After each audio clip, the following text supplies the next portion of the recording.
Las puertas automáticas del ala de oncología del Hospital St. Clement se abrieron a las 8:47 de un martes por la mañana en marzo, y el sonido que hacían, ese suave exhalar mecánico, se convirtió, a lo largo de 11 meses, en uno de los sonidos más familiares de mi vida. Más familiar que la puerta de mi propio apartamento. Más familiar que el crujido particular del sillón de mi madre o el sonido de su tos en la noche cuando yo dormía en su sofá. Conocía esas puertas. Conocía el olor particular del pasillo que había más allá, antiséptico y algo floral que siempre pensé que probablemente era un difusor que alguien había enchufado cerca del mostrador de recepción. Sabía cuáles estacionamientos se llenaban primero los martes. Sabía que si llegábamos antes de las 8:30, conseguíamos un lugar cerca del elevador, y mi madre no tenía que caminar el largo tramo de pavimento frío en noviembre con el abrigo bien ceñido y la respiración entrecortada. Sabía todo eso. Lo había aprendido todo.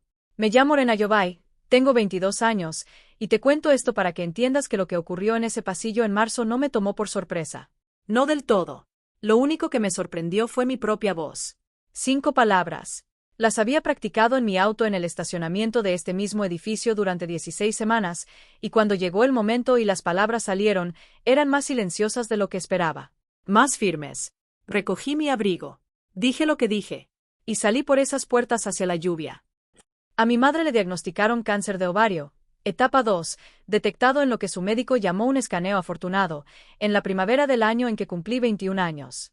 Estaba en mi segundo año de la escuela de enfermería en Columbus State.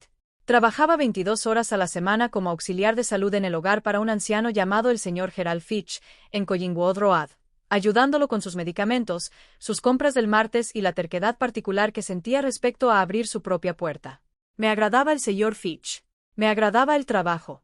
Estaba cansada todo el tiempo de la manera en que los estudiantes de enfermería están cansados, un zumbido específico de fondo que dejas de notar después del primer semestre, como dejas de escuchar el tráfico una vez que llevas suficiente tiempo viviendo en una calle concurrida. Luego llamó mi madre.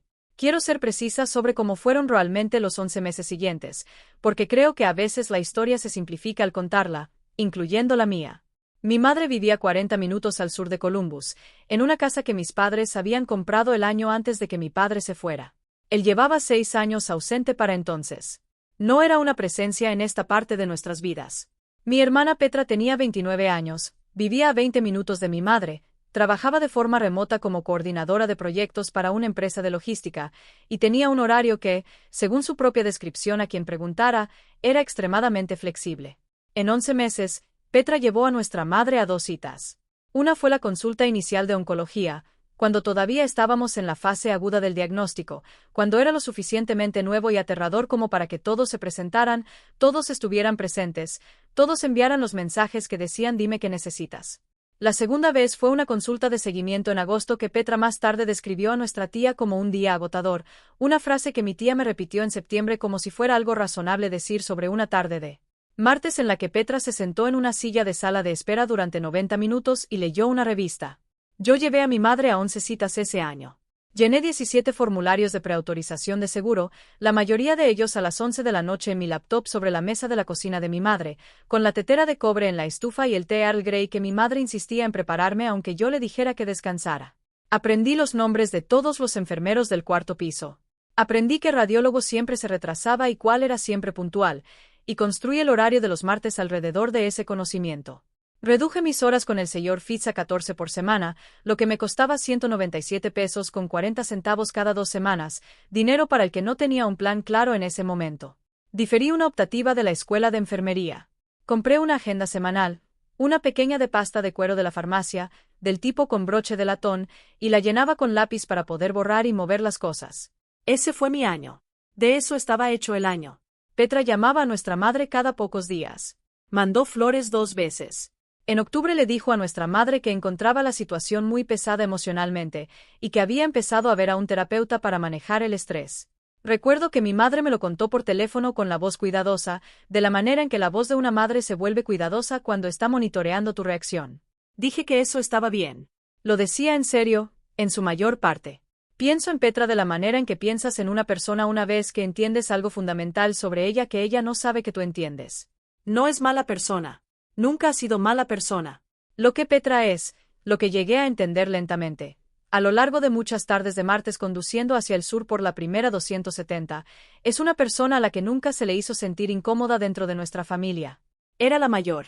Era quien nuestra madre llamaba capaz, responsable y la estable, que son palabras agradables que en silencio le asignaron un tipo de presión diferente al que me pusieron a mí. Donde Petra era capaz, yo era sensible. Donde ella era estable, yo era demasiado emocional, demasiado intensa. Creo que nuestra madre no lo pretendía como una herida. Creo que lo fue de todas formas. Creo que Petra aprendió, en algún momento de los largos años de crecer en esa casa, que sería elogiada por los sentimientos correctos y manejada con delicadeza cuando tuviera los equivocados. Y así aprendió a tener los correctos. Y así aprendió, con el tiempo, que realmente no podía tolerar ver a otra persona tener los equivocados y no ser reconducida a la línea. Eso es lo que quiero decir cuando digo que su crueldad venía de una herida. No lo digo para excusarla. Lo digo porque entenderlo fue lo primero que la doctora Renata Okolo me pidió que hiciera. Y fui mala en ello durante las primeras 6 semanas, y luego mejoré. El incidente desencadenante, una frase que la doctora Okolo usaba y que tomé prestada porque era más útil que simplemente decir el día en que todo se rompió, ocurrió un domingo de enero. No en el hospital. En la casa de mi madre, en una visita de tarde cuando Petra había venido y yo había venido y las dos estábamos en la cocina mientras mi madre descansaba en la sala. Yo estaba lavando platos. Petra estaba sentada a la mesa. Estuvo en su teléfono la mayor parte del tiempo, lo cual estaba bien, no llevaba la cuenta. Luego dejó el teléfono y dijo que había estado hablando con la tía Gloria, y que la tía Gloria había notado que yo parecía estresada y que mi estrés estaba afectando a mamá. Cerré el grifo. No me di la vuelta. Petra dijo que todos estaban preocupados por mí. Dijo que me había convertido en el centro de la situación. Dijo que mamá no necesitaba una mártir, necesitaba calma, y que yo no estaba proporcionando calma. Dijo que mi manera de estar en esto, usó esas palabras, mi manera de estar en esto, estaba dificultando las cosas para toda la familia. Me sequé las manos en el paño de cocina que había estado colgado en la manija del horno desde antes de que yo naciera. Tenía un estampado de pequeños limones amarillos. Uno de los limones cerca de abajo se había desvanecido hasta quedar casi blanco. Dije, está bien. Salí de la cocina. Me senté en mi auto en la entrada de la casa de mi madre durante 38 minutos. Eran las 4:11 de la tarde. Había hielo en el parabrisas de la mañana que no había terminado de limpiar. Miré la franja de vidrio empañado en la parte inferior y pensé en todas las cosas que quería decir, y no dije ninguna, y luego conduje a casa. A la mañana siguiente llamé a la oficina de la doctora Renata Okolo e hice la cita que había estado postergando durante 3 meses. Las 16 semanas entre ese domingo de enero y el martes de marzo no fueron una línea recta. Nada de ese periodo fue una línea recta. La doctora Okolo me atendía los miércoles a las 5:30, después de mi última clase de enfermería, antes de conducir al sur hacia la casa de mi madre para la cita del jueves. Nos sentábamos en su pequeña oficina en el 4º piso de un edificio en High Street con una impresión enmarcada del lago Erie en la pared y una pequeña máquina de ruido blanco fuera de la puerta que podía escuchar levemente si el cuarto se quedaba demasiado silencioso. Hablamos de los platos. Hablamos del paño de los limones. Hablamos de lo que Petra había dicho y de la manera específica en que yo lo había absorbido, no como un ataque sino como un veredicto, que era lo que siempre hacía, siempre había hecho, lo que me habían entrenado para hacer en la arquitectura de nuestra familia. Tenía un mecanismo interno específico para convertir la crítica en confirmación. Alguien dice lo estás haciendo todo sobre ti misma y el mecanismo lo recibe y dice, sí, lo haces, siempre lo haces, tienen razón la doctora. Okolo llamó a esto una respuesta aprendida. Dijo que era muy antigua. Dijo que probablemente precedía a Petra por una década. No voy a describir las 16 sesiones. No estoy segura de que pudiera. Lo que sí puedo contarte es lo que saqué de ellas, que era una sola cosa, más o menos. Una sola cosa operativa. Que tenía permitido rechazar el veredicto. Que no tenía que aceptarlo solo porque alguien me lo entregara. Que había una manera de decirlo que no era una pelea, no era una escena, no era prueba de todo lo que siempre habían dicho sobre mí. Que podía ser pequeño. Que podían ser 5 palabras. Que el poder de esas 5 palabras no estaba en su volumen ni en su elegancia, sino en aquello a lo que estaban unidas, que era todo lo que ya había hecho calladamente, todo lo que ya estaba en movimiento, todo lo que no requería la comprensión de Petra para ser real. En la semana 12, llamé a una consulta de documentación a la que la doctora Okolo me había referido y autoricé la divulgación formal de un resumen de mi trabajo terapéutico al médico de cabecera de mi madre. No los detalles. Un resumen. Un documento profesional que declaraba, en lenguaje clínico claro, que había estado en apoyo terapéutico activo desde enero, que había sido cuidadora principal desde abril del año anterior y que había buscado esta documentación de manera voluntaria, proactiva y sin precipitar ninguna crisis. La doctora Okolo escribió el resumen ella misma. Voy a contarte algo sobre las semanas antes de hacer eso. Porque creo que a veces la gente oye consecuencia preparada de antemano e imagina a una persona fría y calculadora. Alguien que siempre va 3 pasos adelante. Alguien que tenía un plan y lo ejecutó sin sentir. Alguien que no se quedaba acostada a las 2 de la mañana preguntándose si estaba cometiendo un error catastrófico. El jueves antes de que presentara el formulario de autorización, la noche del 6 de marzo, estaba en el estacionamiento del Hospital St. Clements, en mi Honda Civic, el que mi padre había comprado usado en 2015 y me había cedido cuando se mudó a Cincinnati y se sintió brevemente responsable. Eran las 9:22 de la noche. Acababa de llevar a mi madre a casa después de un escaneo que se había extendido. El escaneo había salido bien. Los números se mantenían. Debería haberme sentido bien. Me senté en ese estacionamiento durante 41 minutos. Tenía el teléfono en la mano y el número de la doctora Okolo en pantalla, y no la llamé. Seguía a punto de llamarla. Seguía pensando que quizás estaba cometiendo un error, que los papeles eran demasiado, y esta era la palabra que seguía emergiendo, dramático. Que Petra tendría razón. Que toda la familia miraría la documentación y vería no a una cuidadora protegiéndose sino a una persona convirtiéndose en el centro de una situación, exactamente como Petra había dicho. Exactamente como Petra siempre decía. Me quedé con eso. Lo di vuelta. Fuera del auto, las luces del estacionamiento se habían encendido y el estacionamiento estaba casi vacío y había una tenue neblina saliendo del asfalto desde donde el calor del día se encontraba con el frío de la noche. Pensé en la tetera de cobre. Pensé en la agenda de cuero con el broche de latón, las páginas de citas anotadas en lápiz que había borrado y reescrito a lo largo de 11 meses. Pensé en el señor Fitch en Collingwood Road y en los 197 pesos con 40 centavos y en los martes y en los 17 formularios de seguro llenados a las 11 de la noche con la luz de la cocina de mi madre sobre mi hombro. Y pensé, no me estoy poniendo en el centro. Me estoy haciendo real, Guardé el teléfono en mi bolso. Conduje a casa. A la mañana siguiente presenté la autorización. Algunas bondades son préstamos que el prestamista olvida que está cobrando. El día de marzo llegó como llegan esos días, ordinario al principio. Salimos de la casa de mi madre a las 8:21. Conseguimos el estacionamiento cerca del elevador. Tenía las notas del historial médico en una carpeta manila en mi bolso. Nos registramos a las 8:39. La sala de espera tenía el mismo ficus artificial de siempre, y me senté en la misma silla cerca de la ventana, y miré mi teléfono sin ver realmente lo que estaba mirando. Mi hermana llegó a las 9:04. Le había dicho a nuestra madre la noche anterior que tal vez pasaría por ahí, que era la manera en que Petra hacía las cosas. Tal vez, para que si no venía, no hubiera roto ninguna promesa, y si venía, recibiera todo el crédito de haber aparecido. Entró con un café y una bolsa de tela, le dio un beso en la mejilla a nuestra madre, se sentó y las 3 estuvimos juntas en la sala de espera por primera vez en meses. Llamaron a nuestra madre para su escaneo a las 9:18.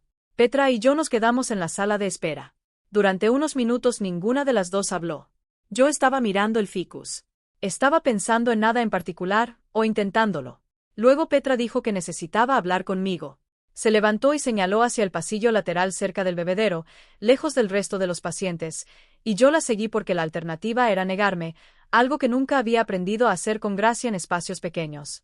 Nos paramos en el pasillo junto a un banco bajo y un cartel sobre detección temprana. 2 enfermeras en el puesto cercano nos daban la espalda. Podían escuchar, si estaban prestando atención. Petra dijo mi nombre.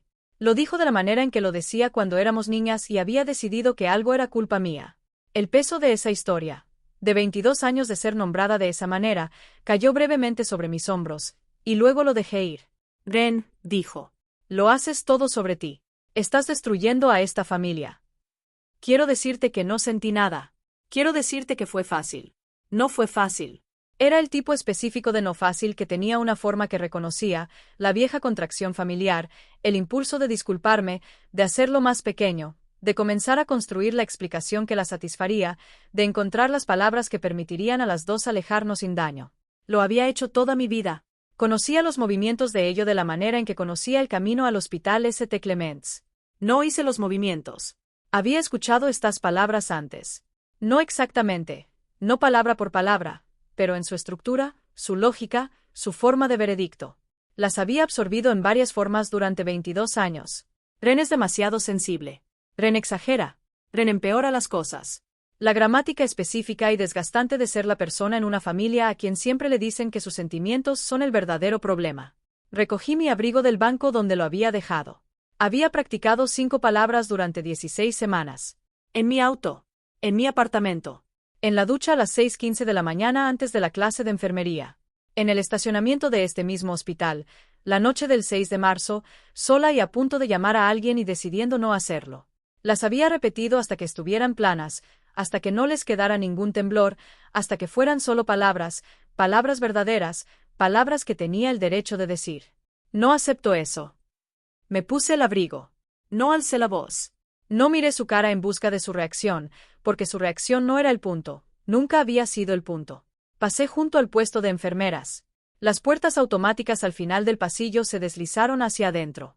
Crucé hacia la lluvia. No miré atrás. No corrí. Caminé hasta mi auto. Entré, puse las manos en el volante y me quedé sentada durante exactamente 90 segundos porque eso fue lo que la doctora Okolo me había dicho que hiciera, solo 90 segundos, solo dejar que el cuerpo se calmara, y luego conduje. Petra llamó 7 veces antes de que llegara a la autopista. Lo sé porque vi las llamadas entrar en mi teléfono en el asiento del acompañante. No contesté. No estaba lista para contestar. Había hecho lo que me correspondía hacer, y ahora conducía a casa por la autopista bajo la lluvia, y los limpiaparabrisas hacían lo que hacen los limpiaparabrisas, y tenía 22 años y había dicho 5 palabras y el mundo no había terminado. Quiero describir ese trayecto con exactitud, porque creo que la tentación, al contar una historia como esta, es describirlo como triunfante, como una liberación, como el momento en que suena la música y finalmente te sientes libre. No fue exactamente eso. Era más silencioso que eso. Se parecía más al sentimiento que tienes después de un esfuerzo físico muy largo, cuando el esfuerzo ha terminado y tu cuerpo todavía está procesando lo que acaba de hacer. Un tipo de agotamiento plano mezclado con algo por debajo que aún no tiene nombre. Pensé en mi madre en esa sala de espera. Pensé en las enfermeras que habían dado la espalda. Pensé en la carpeta con las notas del historial médico, todavía en mi bolso en el asiento del acompañante junto al teléfono. Pensé en la primera vez que había conducido hasta el hospital St. Clements, casi exactamente un año antes, cuando apenas sabía dónde estaba el estacionamiento y había entrado demasiado rápido y me había perdido en el pasillo y tuve que preguntarle a alguien en el mostrador, y había tenido miedo de una manera que no había sabido nombrar en ese momento. Ahora sabía dónde estaba el estacionamiento. Sabía qué lugares se llenaban primero los martes. Mi madre llamó a las 10:33. Contesté al segundo tono. Dijo, Ren. Petra está muy disgustada. Dije, lo sé, mamá. Siento que el momento fue difícil. Solo necesitaba salir un momento. Mi madre guardó silencio por un momento. Luego dijo, ella dijo que te fuiste. Sí. Otro silencio. Luego, ¿estás bien? Y dije, estoy bien. Vuelvo cuando estés lista para irte. Solo llámame. Conduje a una cafetería en Broad Street. Pedí café.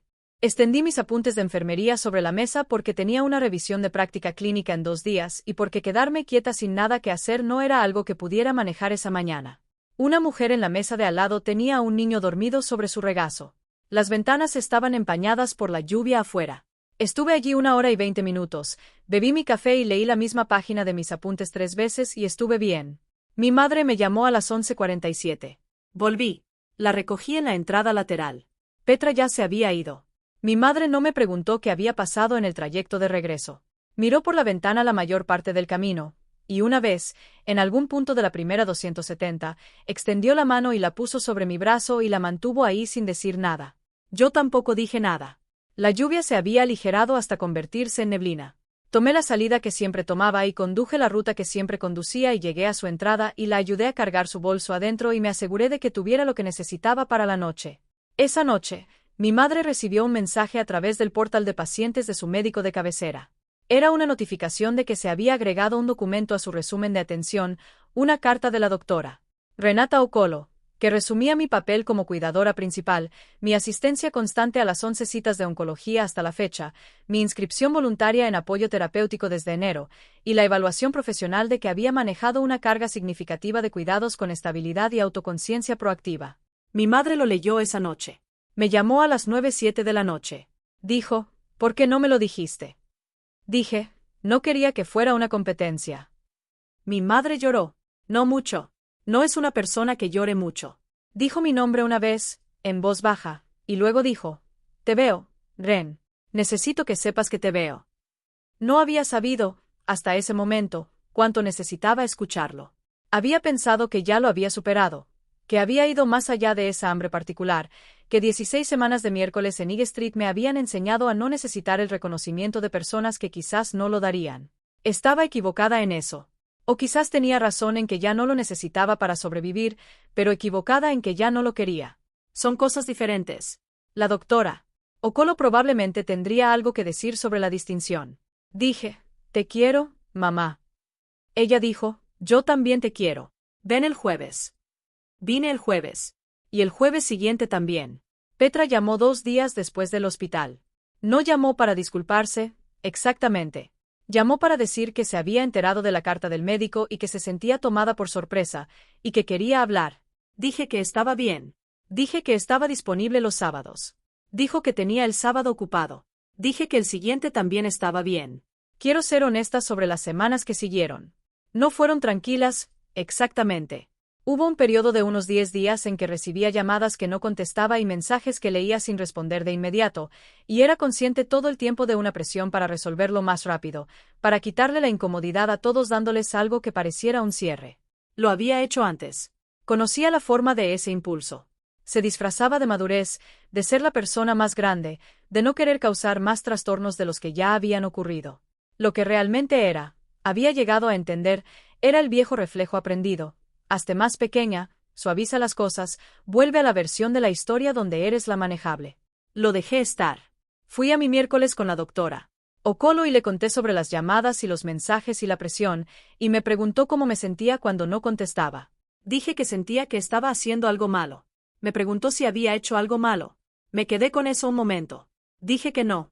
Dijo, la incomodidad de un comportamiento nuevo y la culpa de uno malo se sienten igual al principio.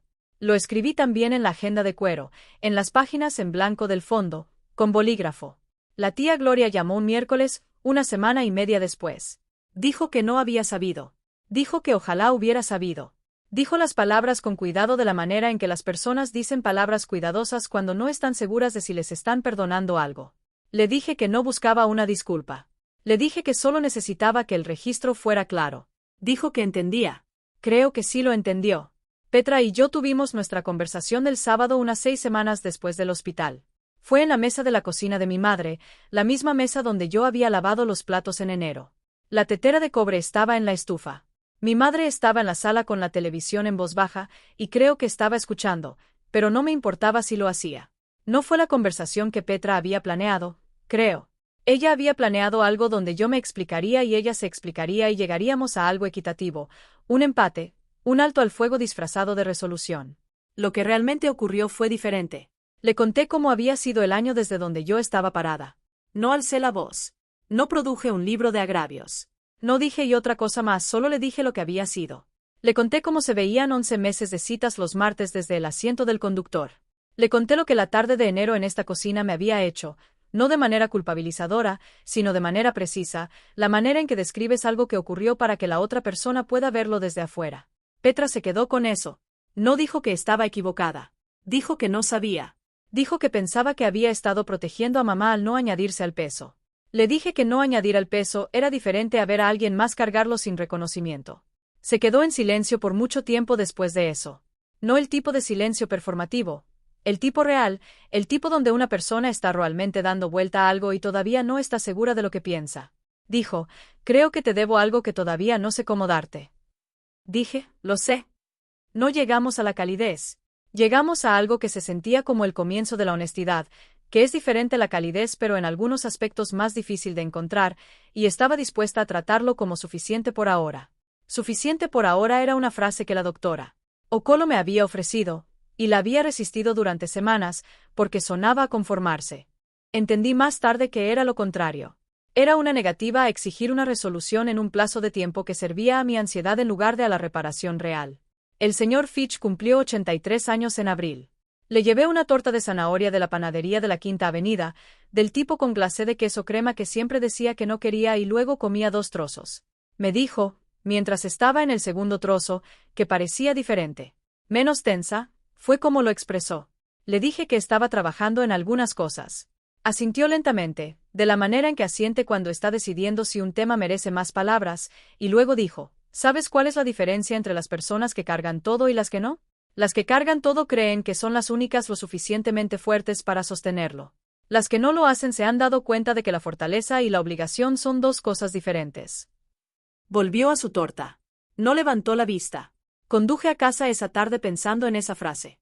La escribí en la parte trasera de la agenda de cuero, en una de las páginas en blanco del final, con bolígrafo en lugar de lápiz porque no tenía intención de borrarla. Pasé mi revisión de práctica clínica la semana siguiente con calificaciones de las que estaba calladamente orgullosa. Mi instructora supervisora, una mujer llamada Janet So que llevaba 19 años enseñando a estudiantes de enfermería y que no repartía cumplidos a la ligera, me dijo que tenía un instinto sólido para leer el ambiente, para notar lo que un paciente necesitaba antes de que lo dijera en voz alta. Pensé en eso también en el trayecto a casa. Pensé en lo que aprendes sobre los ambientes cuando pasas 11 meses en pasillos de hospital. Estaba encaminada a graduarme la primavera siguiente. Había estado pensando, por un tiempo, en la enfermería oncológica, en lo que significaría hacer, profesionalmente, lo que había estado haciendo personalmente durante 11 meses, ser la persona en el pasillo que sabe que estacionamientos se llenan primero los martes, que conoce el horario del radiólogo, que sabe caminar junto a alguien a través de las puertas corredizas sin hacerle sentir una carga. No se lo había dicho a nadie todavía. Se sentía demasiado pronto para decirlo en voz alta. Pero sabía que estaba ahí, y saberlo se sentía, por primera vez en mucho tiempo, como algo que me pertenecía enteramente a mí. Pienso en lo que me costaron 5 palabras. No en daño. Me refiero a la acumulación de silencio que las precedió. 16 semanas de miércoles en Eagle Street. 41 minutos en un estacionamiento de hospital en marzo con el teléfono en la mano y la neblina saliendo del asfalto. 22 años aprendiendo a recibir veredictos que yo no había redactado. Algunas bondades son préstamos que el prestamista olvida que está cobrando. Seguí llevando a mi madre a sus citas. Seguí presentándome al programa de enfermería.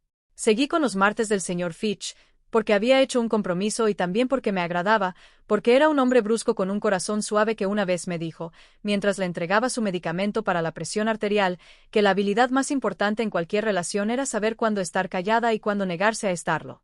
Pensé en esa frase durante mucho tiempo después de que la dijo. Una familia te dirá que la sangre es más espesa que el agua hasta el día en que la sangre les pide que den algo. No pienso en lo que hice como venganza. Quiero ser clara en eso. La documentación no era un arma.